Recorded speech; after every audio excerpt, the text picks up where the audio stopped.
Trolls, Ents, Eagles, creatures of Middle-earth.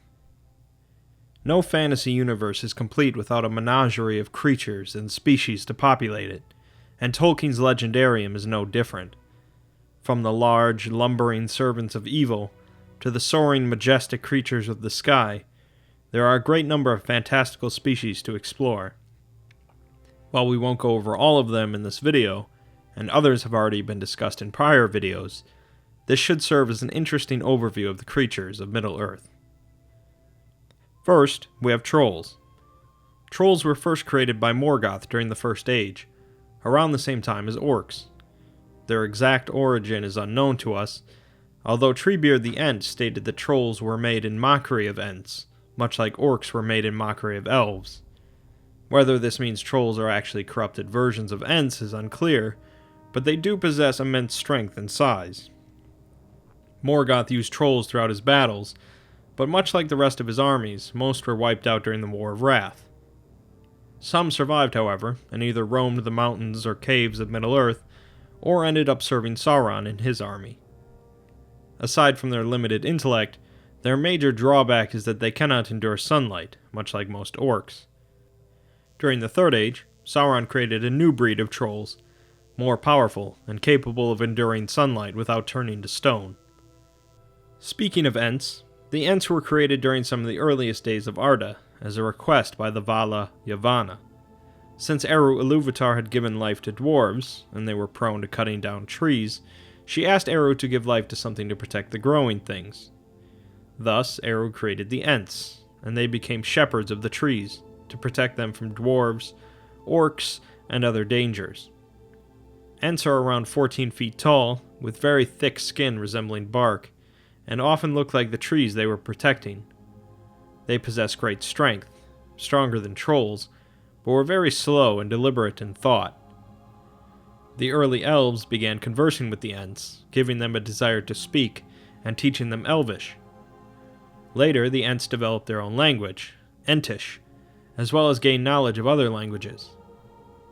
Originally, there were both Ents and Entwives, but the Entwives slowly started to move away from the great forests of the Ents, because they preferred to look after smaller plants. They later taught men agriculture, but in time, because of wars and other events, the separation between the Ents and the Entwives greatened. The gardens of the Entwives were destroyed by Sauron, and they seemingly disappeared. The Ents sing of the day when they will be reunited. The Mamako, also called Oliphants by hobbits, are enormous animals resembling elephants that lived in the far south of Middle-earth. They inhabited the jungles, and were eventually tamed by the Haradrim of the south, to be used as massive war beasts. The Haradrim would strap large structures to the back of the Oliphants, and send them charging into battle with archers and spearmen on top. The enraged Oliphants, with their gigantic bodies and thick skin, were a tremendously vicious force on the battlefield, and the only known way to kill them would be to shoot them in the eye. As this would place an archer directly in the warpath, this is a highly suicidal task. The Oliphants' most important battle was at the Pelennor Fields during the War of the Ring, where they were eventually all slain. Spiders are another creature that appear drastically larger in the Legendarium. The first spider was known as Ungoliant, although she was originally some form of a great spirit, of unknown appearance. She came to Arda and dwelt where the shadows were the deepest, both hating light and hungering for it. She eventually took the form of a monstrous spider, and helped Melkor destroy the two trees of Valinor. After attacking Melkor for his betrayal, the Balrogs attacked her and she fled to the far south of Arda. Before doing so, however, she managed to infest many parts of Middle-earth with her offspring, who also took the forms of great spiders. The most notable of these lived on the borders of Mordor, and was known as Shelob.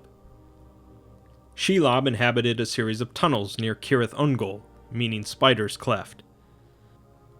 Shelob feasted on many orcs of Mordor, as well as anyone else foolish enough to come near. Sauron and Shelob understood one another, and Sauron would occasionally send her prisoners to feed upon in exchange for her securing the pass from any intruders.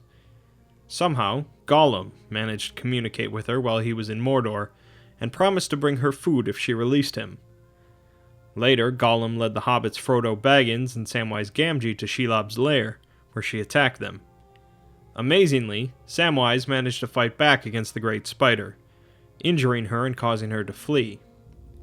Years prior, Bilbo Baggins and Thorin's company encountered many of Shelob's offspring in Mirkwood Forest on their way to Erebor. Aside from the obvious size difference, the other notable difference between great spiders and normal spiders is that Ungoliant spawn appear to have a stinger that can paralyze a victim. On the opposite end of the spectrum are the great eagles. The eagles were large flying servants of the Valamanwe, who likely had an origin very similar to the Ents. The eagles served as messengers and spies, to keep an eye on Morgoth and Sauron, and to occasionally assist the elves in the Maiar. During the First Age, they helped the elves during various encounters, and carried Fingolfin's body away after his duel with Morgoth. Most notably, they assisted in the War of Wrath, to help battle against the winged dragons. During the Second Age, many eagles lived on the island of Númenor, and even in the capital city, until the Númenorians became hostile to the Valar and removed them. In the Third Age, a colony of eagles lived in the northern parts of the Misty Mountains, and would occasionally disrupt the orcs of Goblin Town. These eagles would also later rescue Thorin and company after their encounter in Goblin Town. They would go on to assist them in the Battle of Five Armies, being essential to them winning the battle.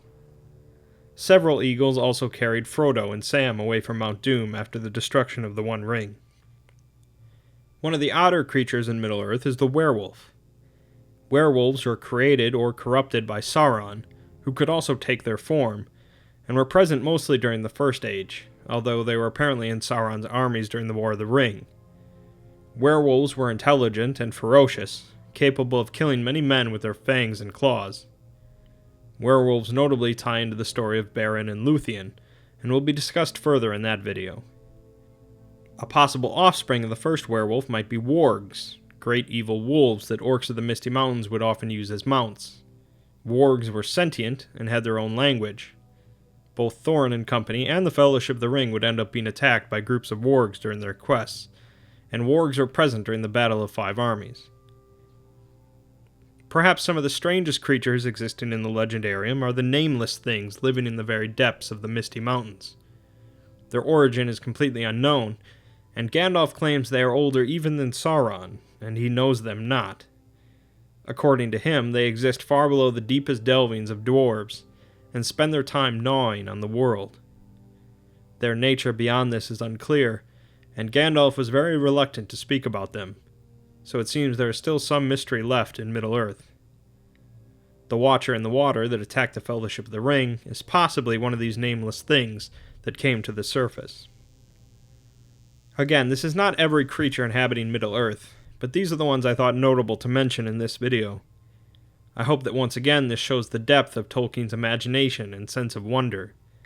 Between walking trees and giant spiders, Tolkien's ability to blend incredible stories with creations fit for dreams has been a large part of his tremendous legacy.